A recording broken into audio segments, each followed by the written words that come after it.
Yes Nagarjuna గారు, నిమ్మగడ్డ రమేష్ వెనుక TDP ఉందని వైసీపీ భావిస్తుందనుకోవచ్చా?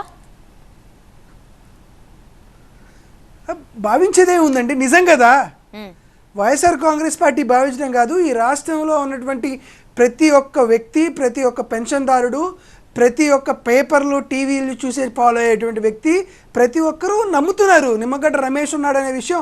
నిమ్మగడ్డ రమేష్ కూడా నేను లేనని చెప్పట్లా, నిమ్మగడ్డ రమేష్ కూడా నేను ఉన్నానని మహాప్రభు వీటన్నిటికీ సాక్ష్యం నేనే అని చెప్తున్నారు.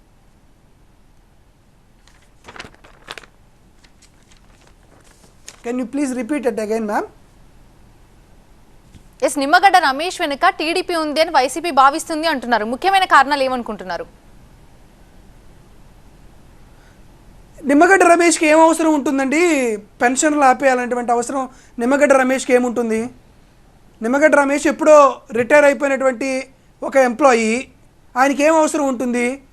నిమ్మగడ్డ రమేష్ వాళ్ళ కూతురు శరణ్య గారిని ఎవరు చంద్రబాబు నాయుడు గారు అధికారంలో ఉన్నప్పుడు ఒక 3.5 లక్షల రూపాయలు జీతం పెట్టుకొని ఆవిడ్ని ఎకనామిక్ డెవలప్మెంట్ బోర్డులో పెట్టుకోవాల్సిన అవసరం చంద్రబాబు నాయుడుకి ఏమొచ్చింది? నిమ్మగడ్డ రమేష్ గారికి ఏం అవసరం వచ్చింది? నిమ్మగడ్డ రమేష్ గారు అయిపోయిన తర్వాత తనని ఎన్నికల సంఘానికి కమిషనర్గా, ఎలక్షన్ కమిషనర్గా వేసినటువంటి అవసరం చంద్రబాబు నాయుడు గారికి ఏమొచ్చింది? చంద్రబాబు నాయుడు గారిని స్థానిక సంస్థల పంచాయతీ ఎన్నికలు, పరిషత్ ఎన్నికల్లో ఓడిపోతాడని తెలిస్తే కోవిడ్ సాగుతో తీసుకొని వచ్చి ఎన్నికల్ని వాయిదా వేయాల్సిన అవసరం నిమ్మగడ్డ రమేష్కి ఏమొచ్చింది? తర్వాత మళ్ళీ అనవసరమైన సందర్భంలో కోవిడ్ ఉందని తెలిసిన తర్వాత మళ్ళా స్థానిక సంస్థలు పెట్టి రాష్ట్ర ప్రభుత్వం మీద కేంద్ర ప్రభుత్వానికి పై వాళ్ళకి లెటర్ రాసి తెలుగుదేశం పార్టీకి సంబంధించినటువంటి బ్రోకర్ గాళ్ళతో అందరితో హైదరాబాద్లో ఉన్నటువంటి పార్క్ హయత్లో మీటింగ్ పెట్టి పొలిటికల్ మీటింగ్స్ అనేవి పెట్టుకొని వాళ్ళకి అవసరం ఏమొచ్చింది? నిమ్మగడ్డ రమేష్ అనే వ్యక్తికి తెలుగుదేశం పార్టీ ఒకే సామాజిక వర్గ, ఒకే ఆర్థిక వర్గ, ఒకే సాంఘిక వర్గానికి సంబంధించినటువంటి వ్యక్తులు కాబట్టి చంద్రబాబు నాయుడు గారు ముఖ్యమంత్రిగా ఉంటే ఈ రాష్ట్రాన్ని దోచుకోవచ్చు కాబట్టి వాళ్ళ కూతుర్లకి, వాళ్ళ అల్లుళ్ళకి, వాళ్ళ మనవళ్ళకి ఈ దేశాన్ని, ఈ రాష్ట్రాన్ని రాసిచ్చు కాబట్టి ఆ జీతాలతో వాళ్ళ కుటుంబాన్ని పోషించుకోవచ్చు కాబట్టి వారికి వ్యక్తిగత అవసరాలు ఉన్నాయి కాబట్టి చంద్రబాబు నాయుడు గారి సేవలో తరించడానికి నిమ్మగడ్డ రమేష్ ఇటువంటి చండాలపైన పనులకు శ్రీకారం చుట్టాడు. ఇది అందరికీ తెలిసినటువంటి ఓపెన్ సీక్రెట్ కదా. కాలర్ లైన్ లో ఉన్నారండి ఇంతియాజ్ ఫ్రమ్ నిమ్మగడ్డ రమేష్ యొక్క ఎస్ ప్లీజ్.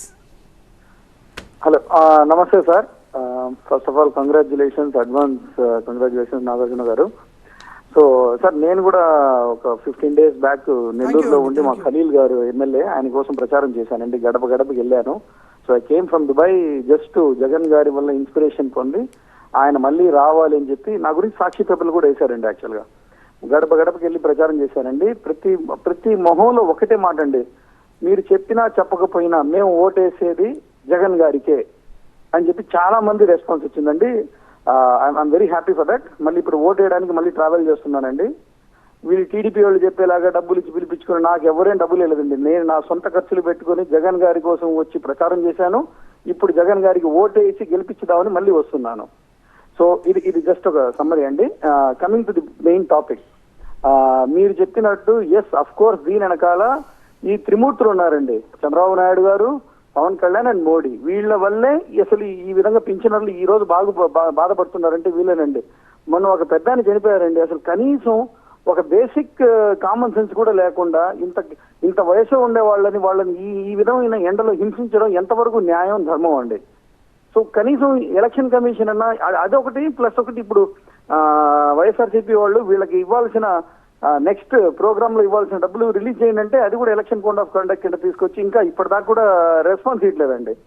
ప్రతిదీ ఆపేస్తున్నారు. వైఎస్ఆర్సీపీ చేతులు కట్టేసి ఏమీ చేయలేక పొజిషన్ లో తీసుకొచ్చేసారు ఈ లాస్ట్ 2 months. ఎందుకంటే వీళ్ళు కూడా రూల్స్ ఫాలో అయ్యేవాళ్ళు కాబట్టి ఎలక్షన్ కోడ్ ఆఫ్ కండక్ట్ ని మర్యాదిస్తూ ప్రతిదీ రిక్వెస్ట్ చేస్తున్నారు, కానీ జరగట్లేదండి. దీని వెనకాల ఈ ముగ్గురు హస్తం ఖచ్చితంగా ఉంది.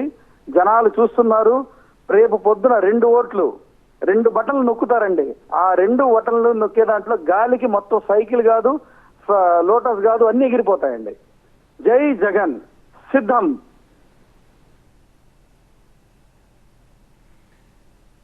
ఇంతియాజ్ గారు చాలా చాలా థ్యాంక్స్ అండి మీరు చెప్పినటువంటి మాటలకి. ఎస్, నెల్లూరు సిటీ టికెట్ అనేది చాలామంది పెద్ద పెద్ద వాళ్ళు, డబ్బున్న వాళ్ళు, పెద్ద పెద్ద అగ్రకులాలకు సంబంధించిన వర్ణాల వాళ్ళు వీళ్ళందరూ పోటీ పడుతుంటే అప్పుడు అక్కడ ఉన్నటువంటి స్థానిక శాసనసభ్యులు డాక్టర్ పోలిబోయిన అనిల్ కుమార్ యాదవ్ గారి డైరెక్షన్స్లో శ్రీ వైఎస్ జగన్మోహన్ రెడ్డి గారి ఆశీస్సులతో అతి సామాన్యమైనటువంటి వ్యక్తి ఖలీల్ అన్న మా అందరికీ తెలుసు. కనీసం పట్టుమని ఒక 5-10 లక్షల రూపాయలు బ్యాంక్ అకౌంట్లో డబ్బులు ఉన్నాయా ఉంటాయో లేవో కూడా తెలియదు. అతను నాకు తెలిసి ఒక గోల్డ్ స్మిత్ ఒక బంగారపు షాపులో పనిచేసేటువంటి ఒక వ్యక్తి.